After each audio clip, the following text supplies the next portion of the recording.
is Tansey Moore, and I'm the Climate Change Specialist for the 1854 Treaty Authority. The 1854 Treaty Authority is an intertribal natural resource management organization that manages off-reservation treaty rights for the Bois Forte and Grand Portage bands.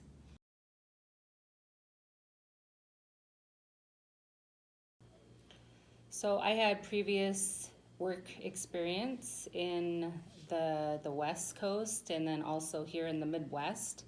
I was previously working for a Wisconsin tribe here in the Midwest in developing a climate adaptation plan.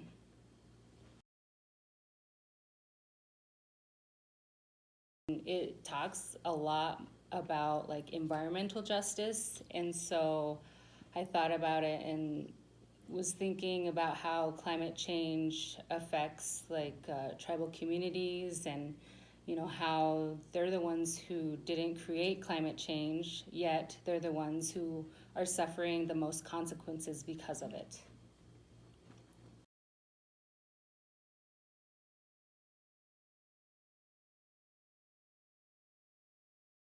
So from a historical perspective, subsistence hunting and fishing and gathering have been the foundation of Chippewa culture. And so the Treaty of 1854 was where the Chippewa of Lake Superior ceded or transferred ownership of lands in the northeastern portion of Minnesota to the United States, which is known as the 1854 ceded territory.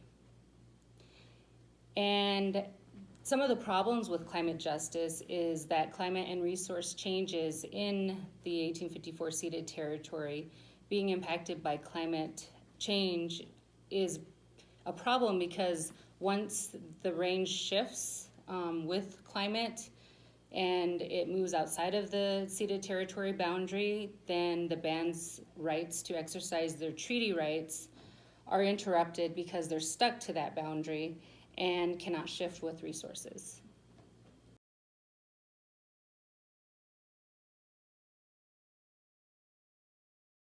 So according to our vulnerability assessment and adaptation plan, we've identified focus species that are culturally important to the bands in the ceded territory. And for example, we have moose that are highly vulnerable to the added heat stress because of their thick coat, which can cause them to overheat in the summer. And that also, the warming conditions are good conditions for ticks, which are, that means that there's earlier snow loss, and the moose are rubbing and tending to these irritated areas rather than eating. So they are very vulnerable to different predators and parasites and other infections. Paper birch is also highly vulnerable and is a boreal tree species and is at the southern limit of their range, and will have difficulty with overall warming that is expected in the region. And these are important species because the bands utilize the paper birch for canoes, shelter, and is a preferred firewood.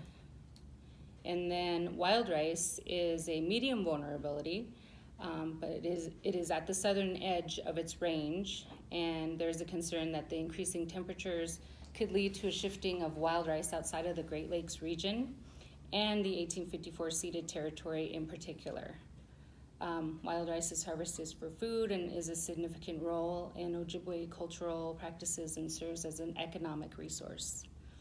Wild rice lakes are being impacted through more frequent storms and wind events that can blow down wild rice during the standing stage of the growth cycle. And there is heavy precipitation that are happening more frequently that are uprooting wild rice plants. Under the increasing emission scenario, which doesn't help the warming conditions, is that 1854 Treaty Authority is having to deal with current taconite mining and electric utilities, which are having a negative impact on wild rice lakes.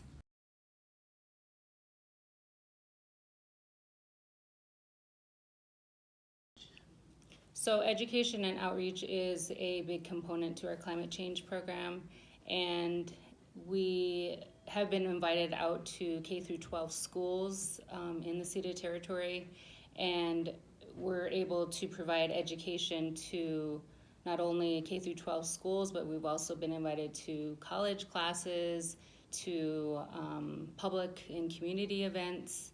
And so this is an opportunity for us to talk about treaty rights and how it impacts from climate change can have on the treaty resources.